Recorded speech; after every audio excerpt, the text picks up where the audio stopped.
Ladies and gentlemen, welcome back to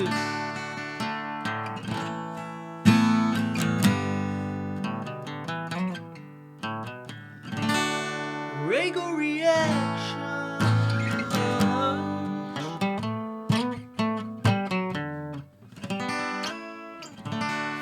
Boys and girls, apologies, I got a bit of a cold, but I wanna get some reactions done. I ain't letting this drag me down, so I might feel a bit bunged up in this. I might blow my nose a couple times, but that won't stop me from having fun.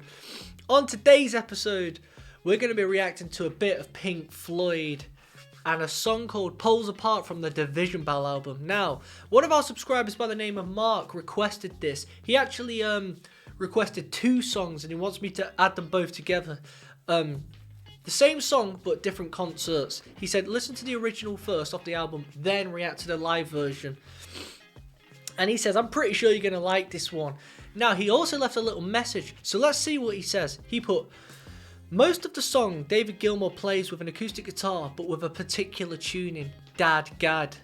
But, as on Fat Old Son at the end, he grabs his iconic black Strat and bangs out the solo. If you didn't check it out, I reacted to Fat Old Son the other day, and he pulls out a Telecaster halfway through. It was sick. So he's going to be doing the same thing on this. He goes on to say, react to both versions, do the original first. And then he says, one very interesting thing that none of my subscribers mention, that his official tour releases are very, but I mean very edited and mixed. The real tone live is totally different, much more compressed, a lot of chorus and flanger. I can say because I saw David 6 times, 2 at Montreal on Pulse Tour in 95, 2 in Toronto in 2016, Pompeii, and 2 times in New York. You lucky dog.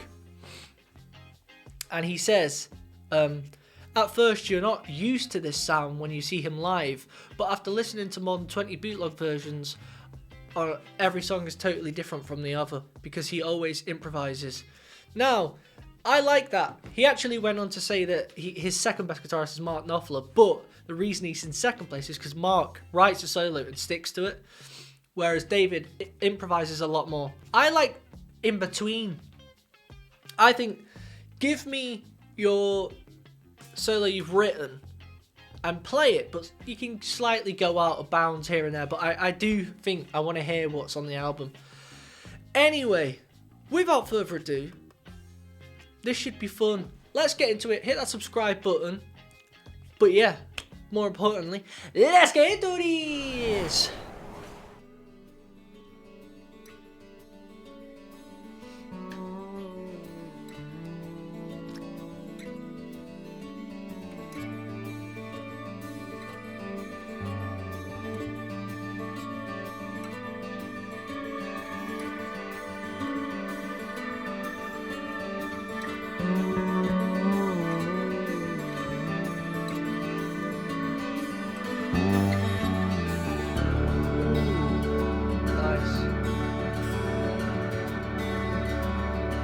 Did you know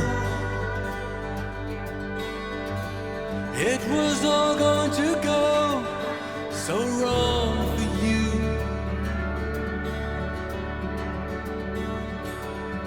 And did you see That's nice. it was all going to be so right for me?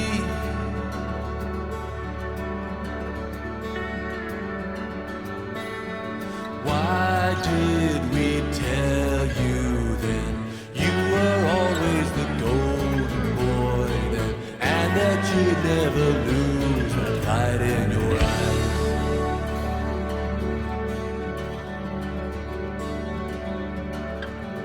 Hey you, did you? I like how it's got that reoccurring riff. I don't know how he's doing it, but it's in D.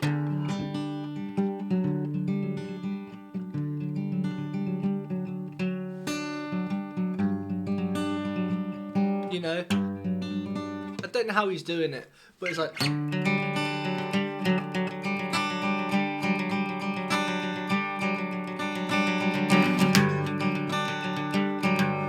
And what's nice about those kind of riffs, which I enjoy, is the guitar is playing the melody, but the bass is what's hitting those root notes. So it's like... The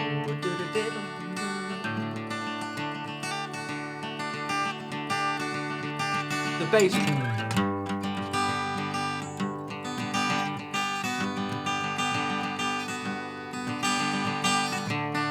You know what I mean? That's just a nice... I love stuff like that.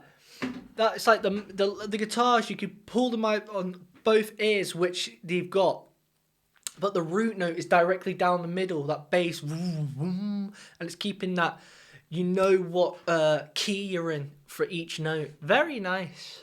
Never realized what you'd become.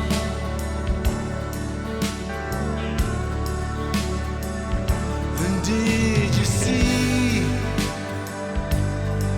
that it wasn't only me you were running from?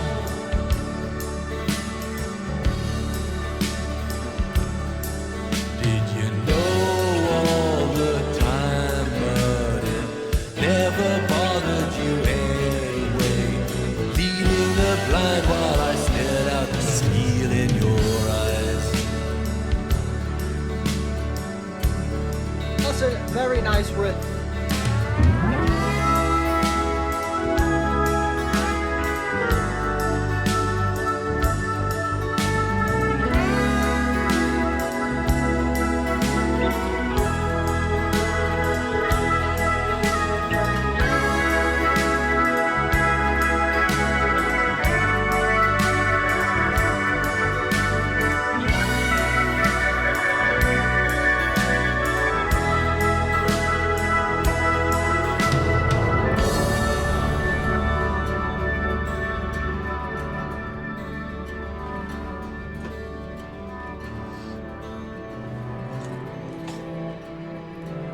Quickly, one thing that you can do to that bands have, there's always a distinct with these bands who are classics, and you know, they've gone down in time. We all know who they are. Everyone knows who Pink Floyd are. They always have something that's distinct about them. One thing that's very distinct about Pink Floyd is they have this.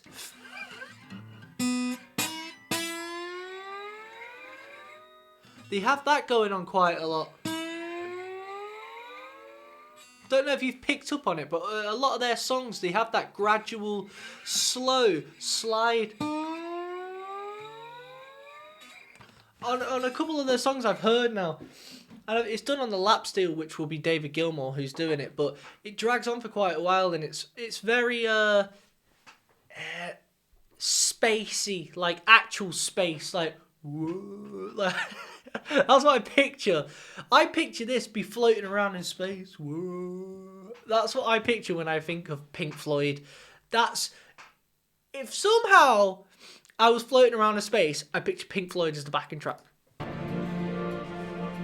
Apologies, guys.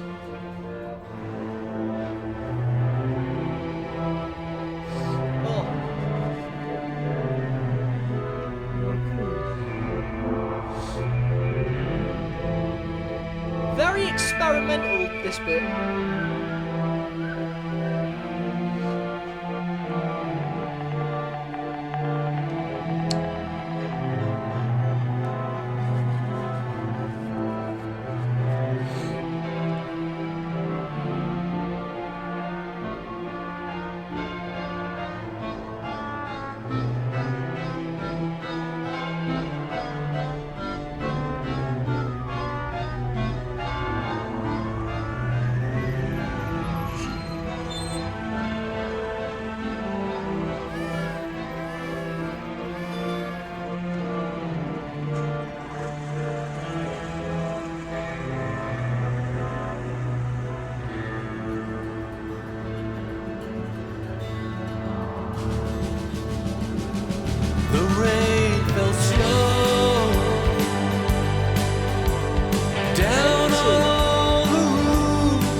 never thought that you'd lose that light in your eyes.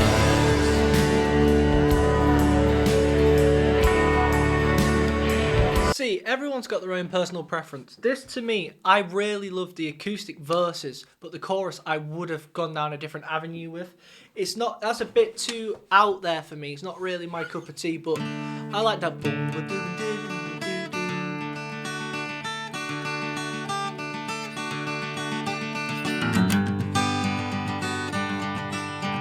I like that bit, but I would have gone where he's like, he does that whole other section. I would have just gone to, no, did you really know that I could have hold your hand?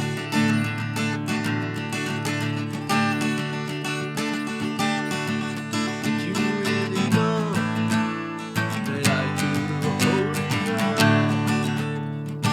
Obviously this isn't the register I was singing, but that whole break it goes into, I think it kind of takes away from the song and it stops it from being a nice song to a bit Marmite. It's going from this could please people to Marmite, please people, Marmite again. Do you know what I mean? Let's remove the Marmite. And I think that is one thing, by the way, that Mark Knopfler is amazing at. He removes the Marmite. At least he does for me. And he goes, no, what are you gonna... What do the people want to hear? What's pleasing on the ears? And again, that is a complete personal preference because people like Marmite and they like to go down that route of, oh no, this is different. They like, it's artistic. Like Pink Floyd aren't a band you listen to at a barbecue. I've said this. You go and watch them. You focus, and that's you don't get that with a lot of bands. In fact, Pink Floyd are probably the biggest band for that. So it's like it's what you prefer, isn't it? And part of me agrees that sometimes, no, if I'm going watching them live, I do want to hear that. I want to, not hear it, I want to see that Marmite. Do you know what I'm saying? Like, I want to see those intricate sections that are unusual. Whereas I don't want to hear them, though. It's weird. So there's a thin line. I hope I'm making sense. There we go. I want to hear this.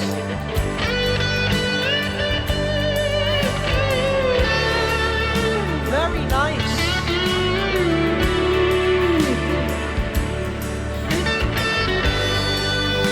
Very nice.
Yeah.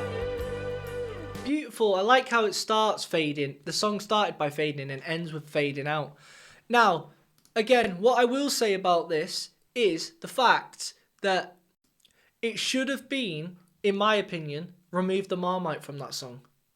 If they would have done that, then it would have been a better song. Right, let's go on to the live version. Pink Floyd, Pose, in 1994.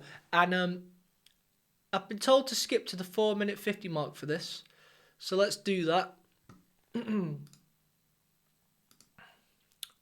Now, Let's do this. I want to hear this live. I hope he plays the electric section. But yeah, what I'll do if they play the Marmite section in this, I'll say Marmite, meaning which bit I mean. But if this would have been a song and it was just, all right, let's get the strumming.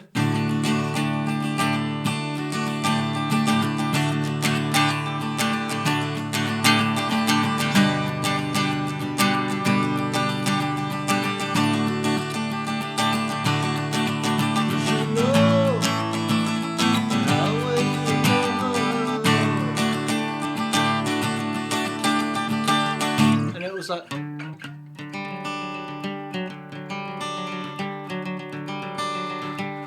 you guys let me know, but I'm saying it would have been a better song with that. But again, what do I know? I'm little old Joe.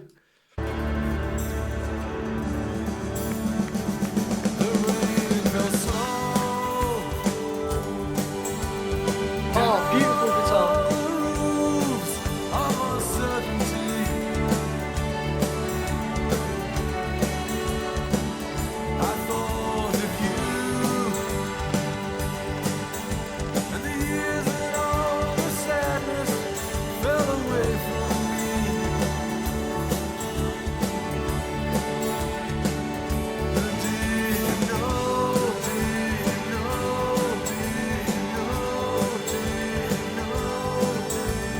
Hey up!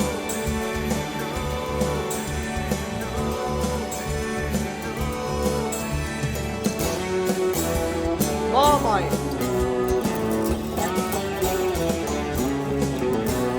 I never thought that you would have your eyes. Marmite!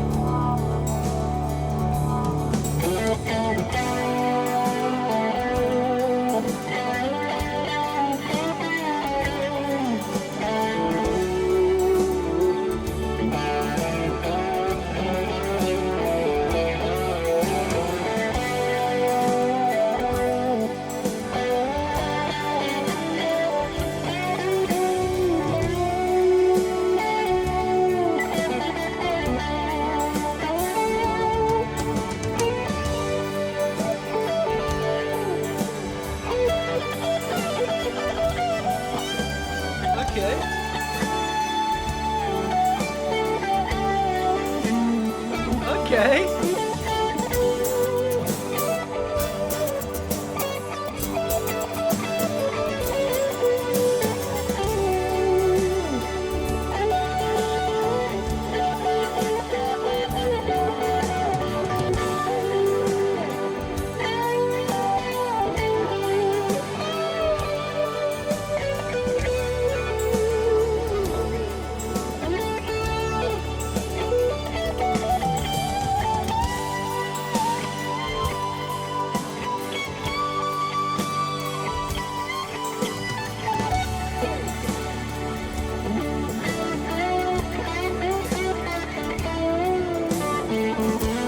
Nice instrumental to play over.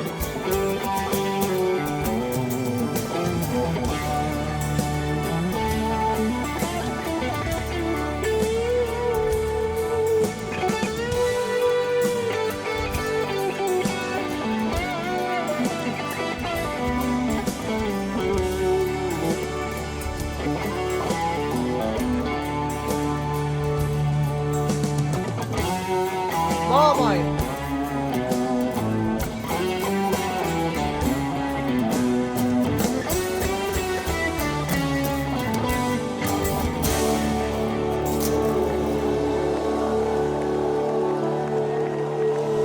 I know what okay.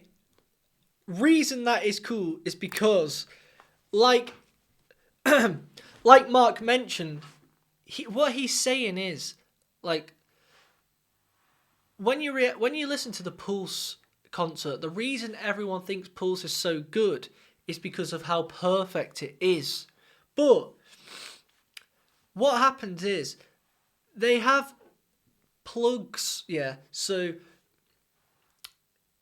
when you play these gigs, they have these plugs into the monitors and everything's plugged in and it's recording. So what they'll do is once the show is finished, just like loads of gigs you've seen on YouTube that have been, you know, the actual band have released, like Alchemy by, again, Dire Straits.